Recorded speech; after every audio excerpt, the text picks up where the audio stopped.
Wassail, beautiful Leo.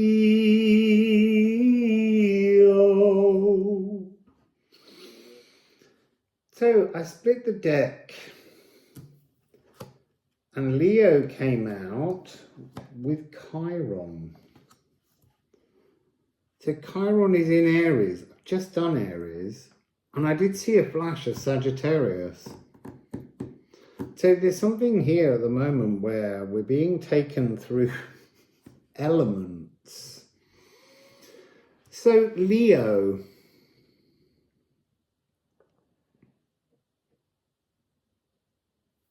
So you're obviously fixed fire, you are the sun.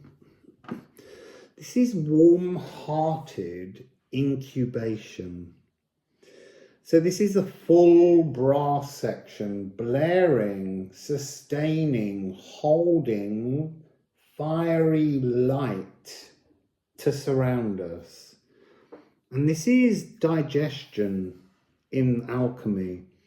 And digestion is a kind of slow percolation. It comes just after the solution is created in Cancer. And it's like sitting with that solution and watching how there's a kind of very slow, natural separation.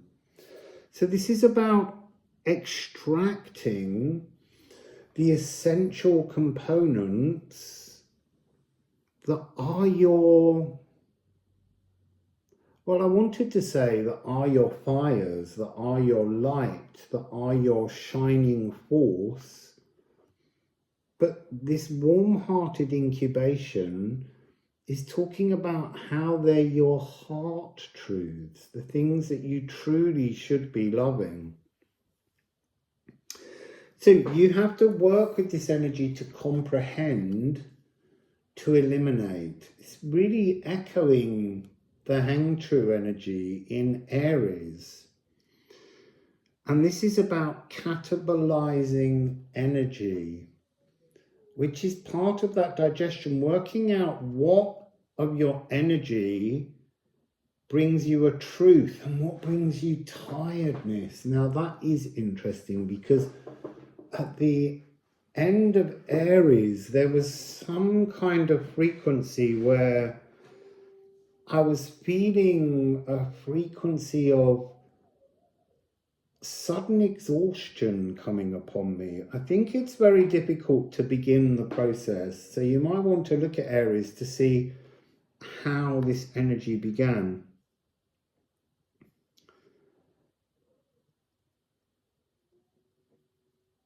This is the sun. It's the 23rd of July to the 22nd of August in tropical. And on the back of the card, just down here, it tells you the sidereal dates of Leo, which is the 17th of August to the 16th of September. And in the International Astronomical Union, it's the 11th of August to the 17th of September. So that's the dates when the sun is truly traveling through the constellation of Leo.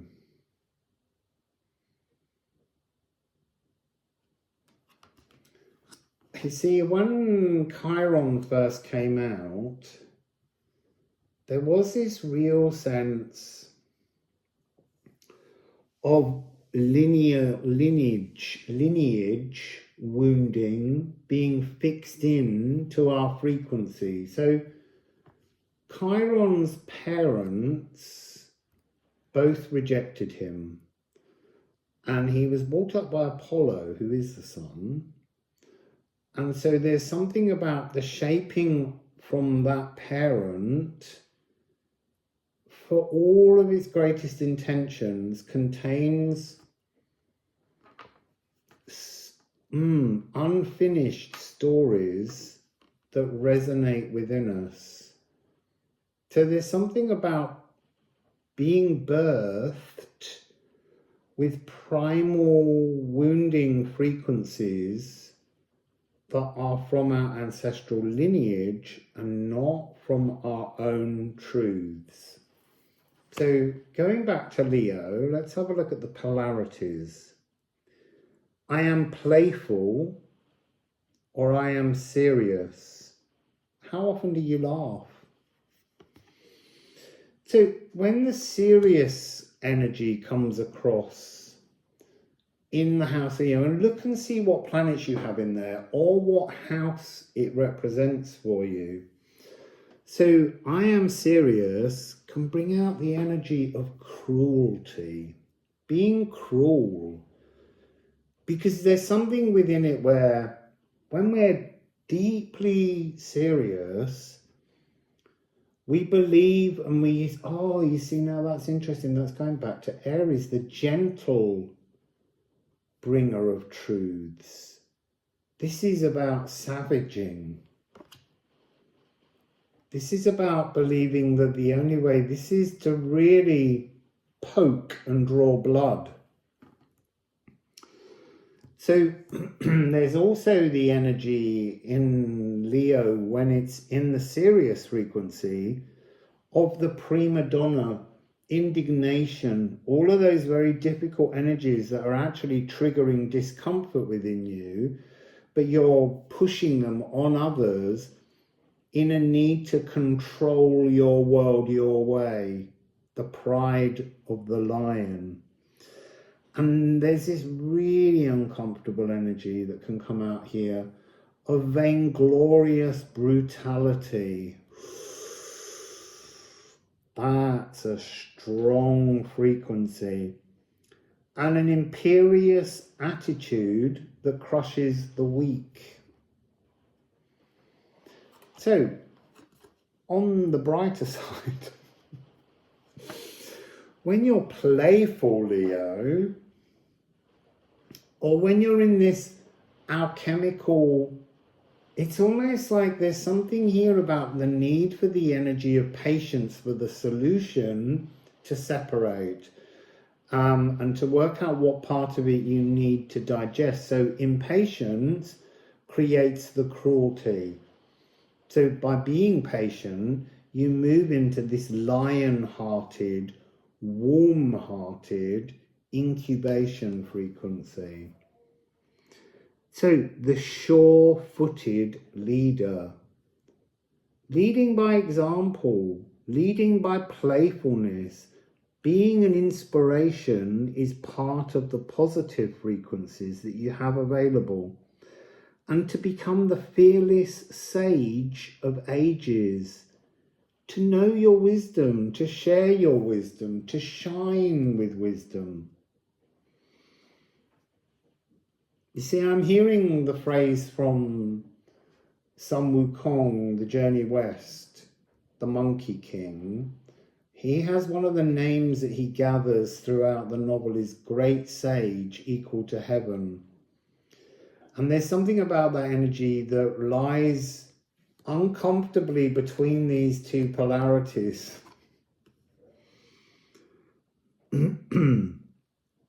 Radiance lights the pathway ahead. When you're playful, the pathway will open. Source really enjoys playfulness. It's a really important energy.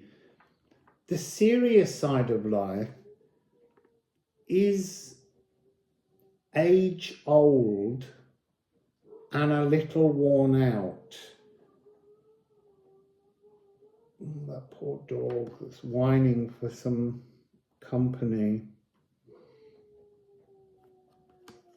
So let's move on to Chiron.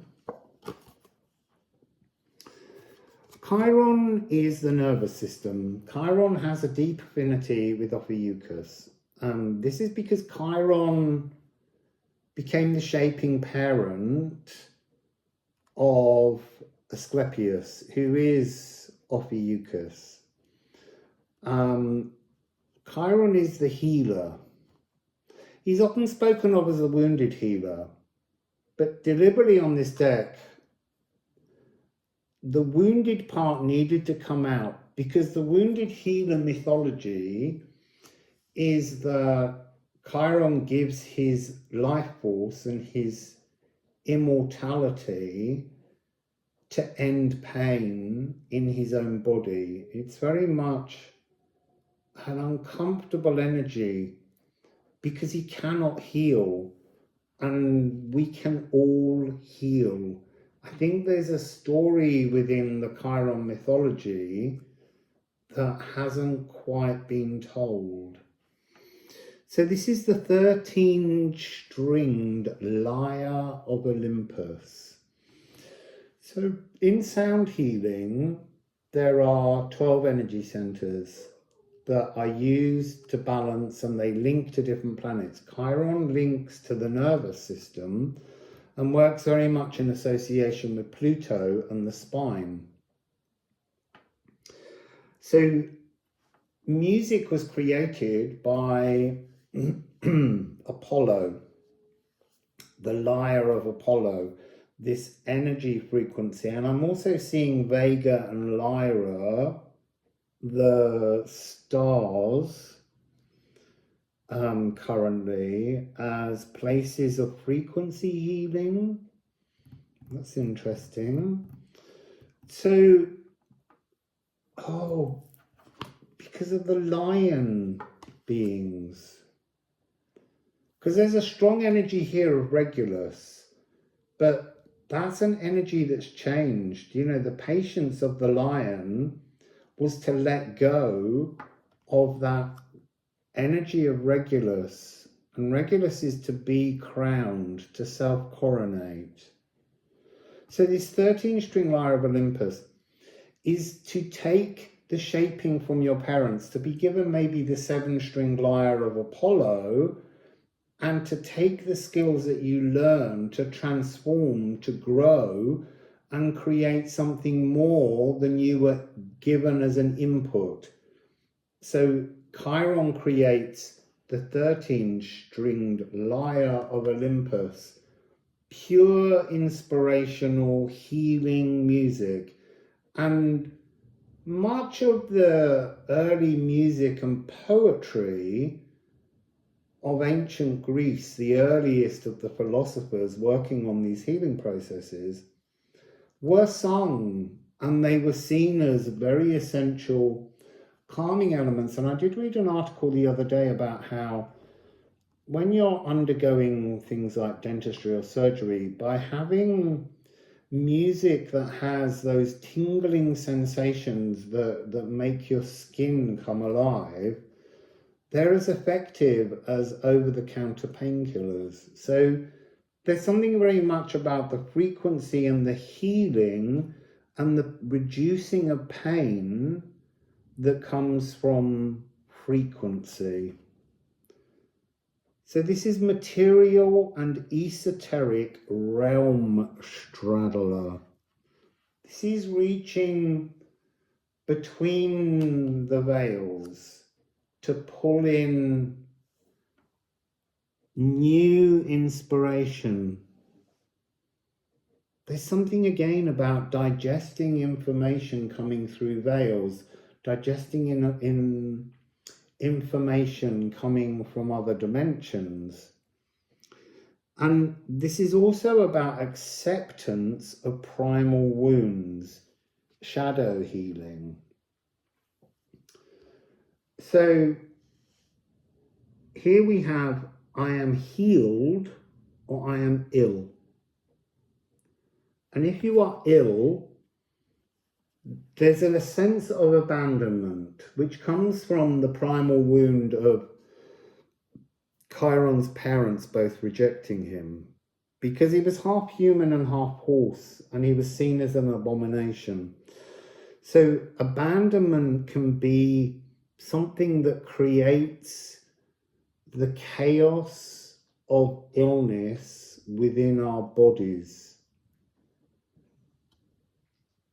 And then there's fatalistic punishments. You see, now that's making me think of all those, you know, the punishments, I deserve this, that kind of energy, the self-flagellation that took place within many religions. Repeating actions that hurt us. Even though we might say they're spiritual rituals, there's something of that coming through in this energy. primal wounding and midlife crises. So Chiron has an orbit of 50 years.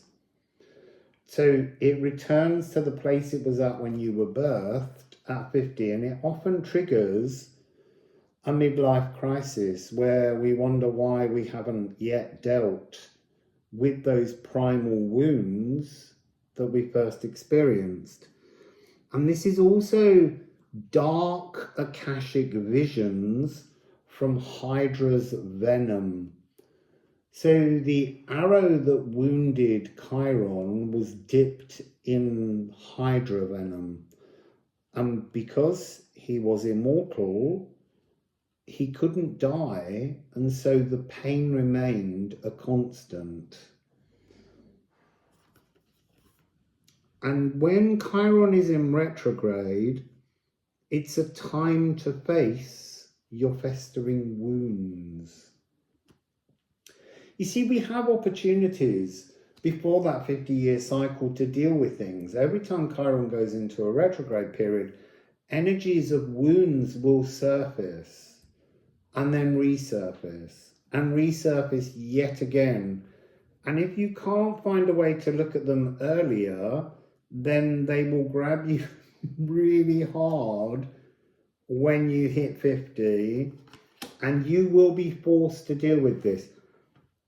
You see, that's interesting because it's the 5 here and 50, that idea of having something that you can finally manipulate, as in the 5 fingers, well, the 4 fingers and a thumb, to manipulate and transform and create a new cosmic egg of the zero, some new opportunity.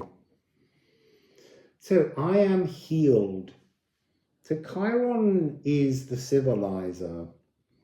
And so there's something about the slow digestion that's taking place here, that's a civilizing influence. But it wants to show again this energy of playfulness, of joy, because the wounded healer was in pain, taking away the pains with laughter, through laughter. So he was the civilizer. So the notion of a centaur is that the horse part is the bestial original part of the human experience. And Apollo civilizes Chiron by teaching him many of the great ancient arts. So the civilizer, the teacher of heroes. So Chiron was the mentor and teacher of many of the great heroes that we read about in the mythologies. And this is also about aligning your nervous system and spine, working with the shadows, because Pluto is the lord of the underworld. But in the underworld, inside the earth, are all of the riches that we currently mine to create things. And it's no different in your shadow work. Working with Pluto, spine and nervous system, to kind of mine the nutrients that Pluto has, if you can only begin to work with the shadow aspects and not fear them. And this is soothing neurological pathways between the body and the mind. Amazing opportunity with this frequency of digestion to digest and eliminate that which no longer serves us. Actually, I want.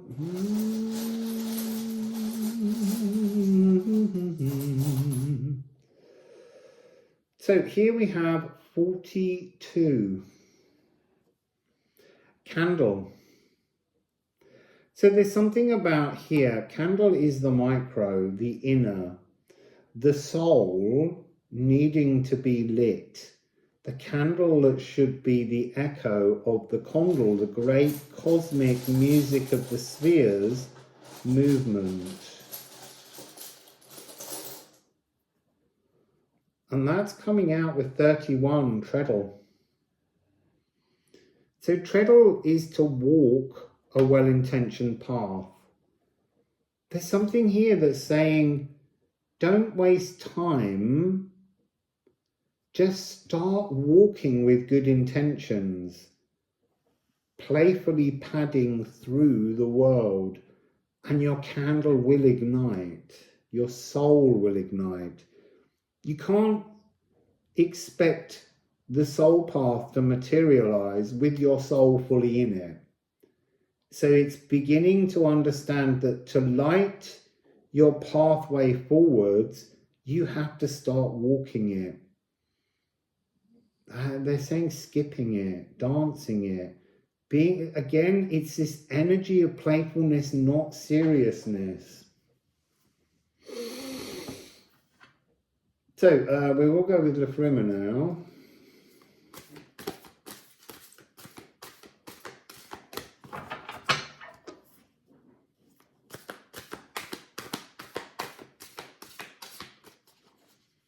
They're really, they almost feel as though they're all being magnetized together. I think magnet is playfulness, house, column 5 in the Alchemy of Sound Astrology. What we can attract towards us.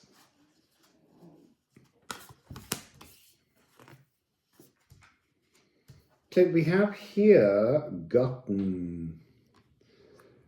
Gotten is the energy of moving towards, walking up that mountain of blockages to find solutions, to march mellifluously up the mountain, spill out and conquer yourself.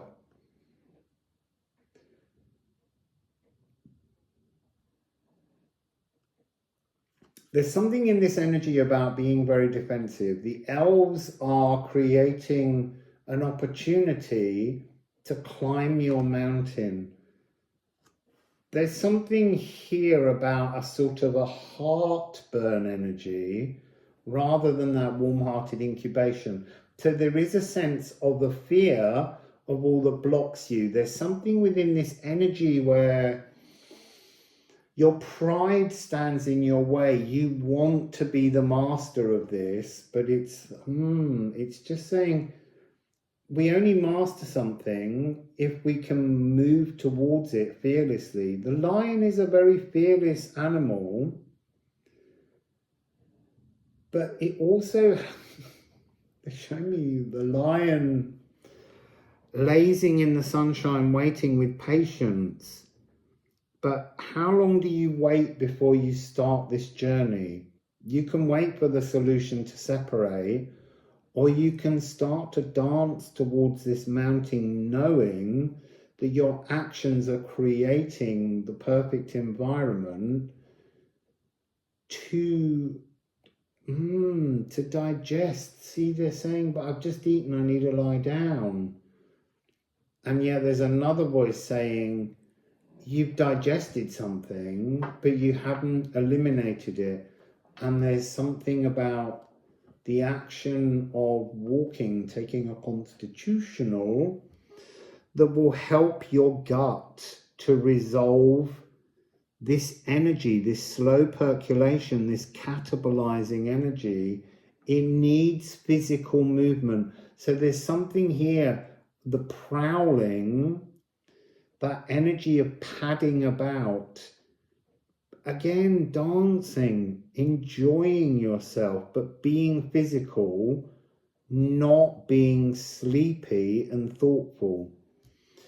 And you have Thorn, this great big portal of opportunity that, again, there's something here about trying to digest and eliminate your fears. They're not the fears you imagine they are. They're the fears of your shaping parents, your shaping ancestors. They're not yours.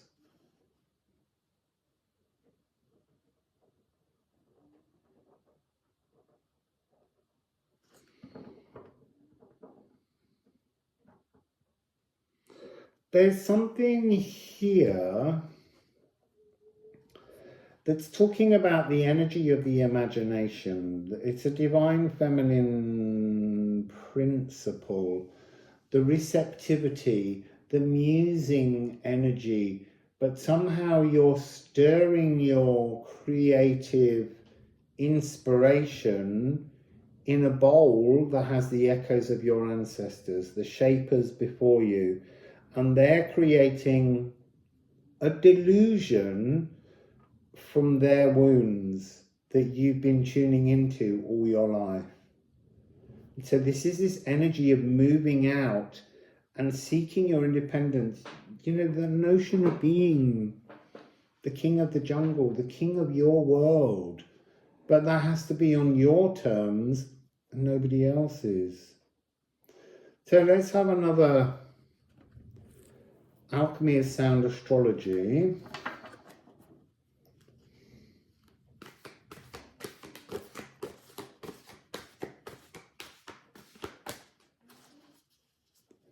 There's something here about have you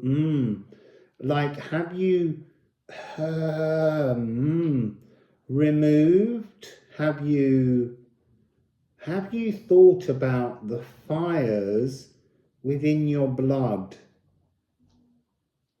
the warmth within your blood? So there's something about how using the wrong thought process is misinforming you of your inner truths. Again, this idea of the Chiron energy. And we have Kawa. This is a 5 as well. 50. This doesn't have to take 50 years to achieve.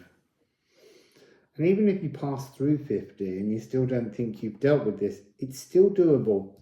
This is the cosmic shaman. So this is crown yourself. Put on the Regulus crown and sing a new tune. And it's interesting because Regulus is now in Virgo. So you might go back to the Virgo reading and get some hints on how you move through this energy, because none of these readings are singular.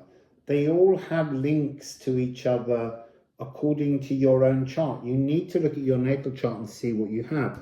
So this is the galactic singer of existence. You create the world that you digest. And so if you're allowing other energies, these Chiron wounds, to create your world, if you're not singing as the soloist in the choir, you're experiencing a life created by others' existence. This is the true mystical experience awaiting you. Creation codes to bliss, playfulness, joy, and a sacred song of life. It's interesting, this is linked to both Aries and Capricorn, so cardinal fire and cardinal earth. That's interesting. So I am singing or I am silent. Again, being shown that image of you having eaten and lying down basking in the sun and thinking I don't have to do anything now because I'm well full, I'm fed, and I'll wait until I'm hungry before I do anything else. Be hungry now. Be hungry for something sacred. This is the energy of shamanic currency. We don't own shamanic currency, and we can't tune into shamanic currency unless we create a polarity that deserves that currency. And this is the Tongva, which is, I think, a Californian indigenous tribe. It's their singer of creation, a harmonious revelation of spirit, a swirling symphony of the music of the spheres. You see, whereas when you're laying something that you do with the table or chickens, they lay eggs. We lie. So this is when you're on the wrong energy, the silent energy, the not getting involved energy, the slow percolation energy, which is part of digestion, but this is digestion with action. You become inert. You sing the wrong song. You're not investing in life. And it's the chaos of unknowing. Trapped beneath the vocal canopy of the past. Your past resonating through the shaping ancestors in your DNA codes. It's time to sing new codes. So, Raza, explore your world, explore your life. Get up, go prowling. Spirit. This is beautiful. The pentatonic scale, self-actualized salvation.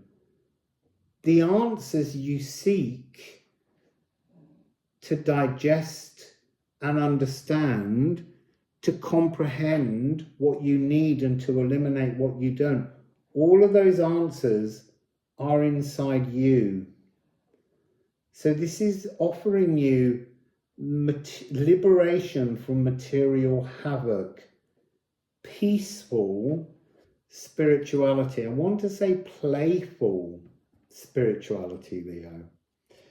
Be more playful, create games, explore life with joy.